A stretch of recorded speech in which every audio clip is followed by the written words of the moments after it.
Helicopter দেখেই আমরা মিলন আঙ্কেলকে খুঁজতে ব্যস্ত হয়ে গেলাম, কিন্তু আমরা তাকে কোথাও পেলাম না। আইসক্রিম খেতে গিয়ে আমি পুরা হাত পা সব মাখিয়ে ফেলেছি। অবাক হয়ে গেলাম, এখানে একটি গাছ একদম পাতা ছাড়া, তাই আমার বান্ধবী পাগল হয়ে গেছে। A few moments later.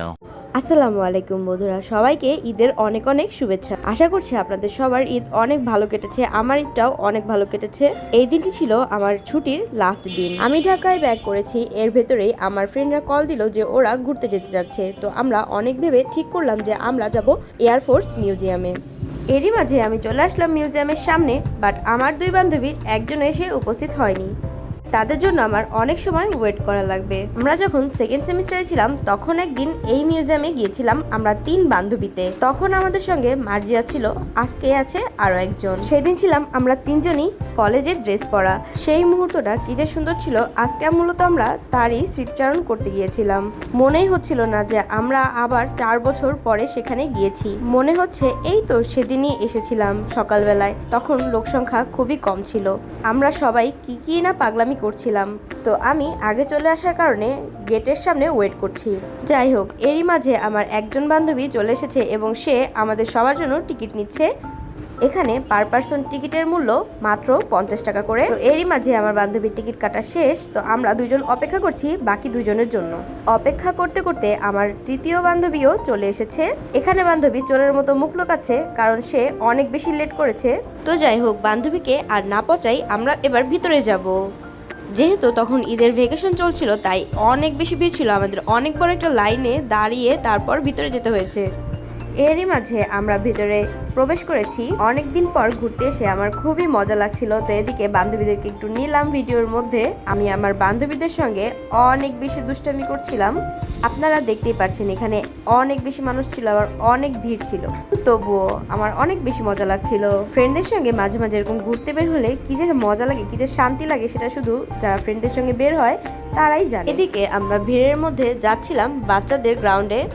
ওই দিন আমাদের সবার কেমন যেন ফিল হচ্ছিল, আমরা এখনো বাচ্চা আছি, আমরা বাচ্চা হয়ে গেছি। তো ভাবলাম যে বাচ্চা যেহেতু হয়ে গেছি, তাহলে একটু বাচ্চাদের গ্রাউন্ডে না গেলে কেমন হয়। এখন থেকে ঠিক করেছি আমরা যখন এখানে যাব, তো তখন আমরা একটা বাচ্চাকে ধরে নিয়ে যাব।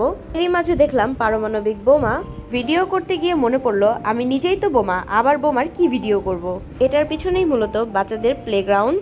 আপনারা হয়তোবা দেখতে পাচ্ছেন, কিন্তু দুঃখের বিষয় আমাদের সঙ্গে বাচ্চা না থাকার কারণে আমাদের এর ভিতরে ঢুকতে দিল না। তাই বাহির থেকেই একটু ফিল নিচ্ছিলাম এবং দেখার চেষ্টা করছিলাম যে এর ভিতরে গেলে আমরা কি মজা করতে পারতাম। যাই হোক, আপনাদের বাচ্চাদেরকে নিয়ে অবশ্যই এখানে যেতে পারেন। এইদিকে বান্ধবী খুব মনোযোগ দিয়ে কোন আইসক্রিমের ভিডিও করার চেষ্টা করছে, কিন্তু সে কোনোভাবেই পারছিল না। অবশেষে আমরা ভাবলাম যে 4 জন একসঙ্গে ভিডিওটা করি। এইদিকে বাচ্চাদের মতো আইসক্রিম খেতে গিয়ে আমি পুরা হাত পা সব মাখিয়ে ফেলেছি। এরই মাঝে দেখলাম আমার রেহানা বান্ধবী কাদের জন্য কাপল ফটো তুলতে তুলতে জীবন বের করে দিচ্ছে। তাকে দেখে আমার অনেক মায়া লাগলো। এইদিকে হেলিকপ্টার দেখেই আমরা মিলন আঙ্কেলকে খুঁজতে ব্যস্ত হয়ে গেলাম, কিন্তু আমরা তাকে কোথাও পেলাম না। হতাশ মনে আমরা হেলিকপ্টারের সঙ্গে কতগুলো ছবি তুলে নিলাম। এদিকে আমার রেহানা বান্ধবী বলল যে আমি শুধু হেলিকপ্টারের সঙ্গে না, আমি এখানে বিমানগুলোর সঙ্গেও ছবি তুলতে চাই। বাচ্চাদের ও ফ্যামিলি নিয়ে সময় কাটানোর জন্য পারফেক্ট একটি জায়গা হচ্ছে বিমান জাদুঘর। এর মাঝে অবাক হয়ে গেলাম, এখানে একটি গাছ একদম পাতা ছাড়া, তাই আমার বান্ধবী পাগল হয়ে গেছে।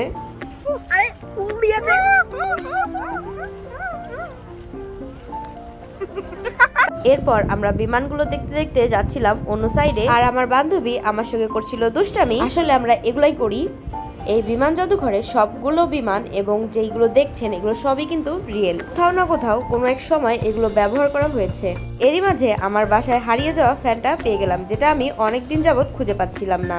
এরপরে আমার বান্ধবী ডোরিমন আঙ্কেলকে দেখে তার সঙ্গে একটু কুশল বিনিময় করতে গেল। এখানে কিন্তু একটা নবিতাও ছিল, কিন্তু নবিতা বান্ধবীর সঙ্গে কথা না বলায় বান্ধবী রাগ করে এখান থেকে চলে গেল অন্যদিকে। কিন্তু সেখানে গিয়ে আবার দেখলো ব্যাং আঙ্কেল চুপচাপ বসে আছে। এইদিকে আমার তাকে খুব বেশি পছন্দ হয়েছে।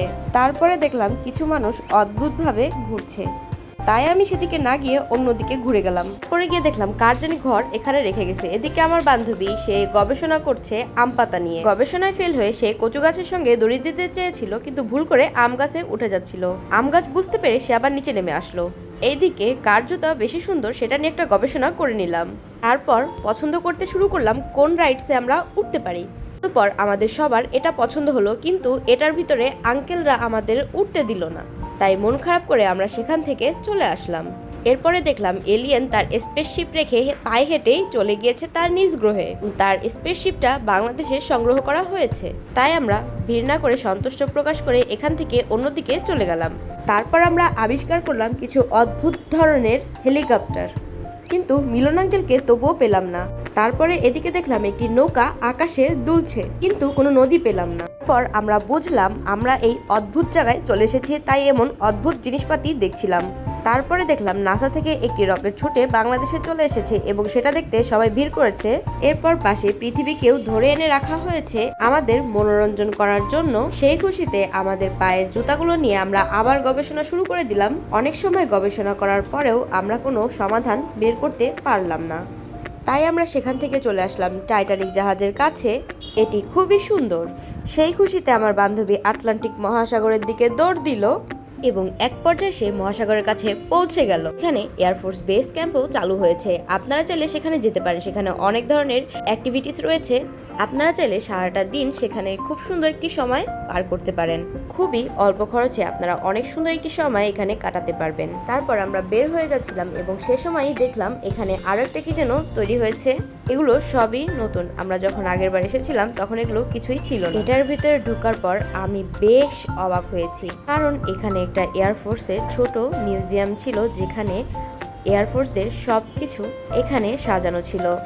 এখান থেকে আপনারা চাইলে অনেক কিছু কিনেও হয়তো বা নিতে পারবেন, কিন্তু আমি কিছুই কিনিনি। আমি জাস্ট মনোমুগ্ধের মতো এগুলো দেখছিলাম। আপনারা যারা ঢাকার ভিতর বাচ্চাদেরকে নিয়ে ঘুরতে চাচ্ছেন তারা অবশ্যই এই এয়ারফোর্স মিউজিয়ামটায় যাওয়ার চেষ্টা করবেন। এখানে এয়ারফোর্সের কর্মরত অফিসাররা যে ধরনের পোশাক পরে সেটাও এখানে দেওয়া ছিল এবং প্রতিটি বাচ্চা খুব উপভোগ করছিল। অবশেষে আমরা শান্তিপূর্ণভাবে পুরো মিউজিয়ামটা ঘুরে শেষ করলাম।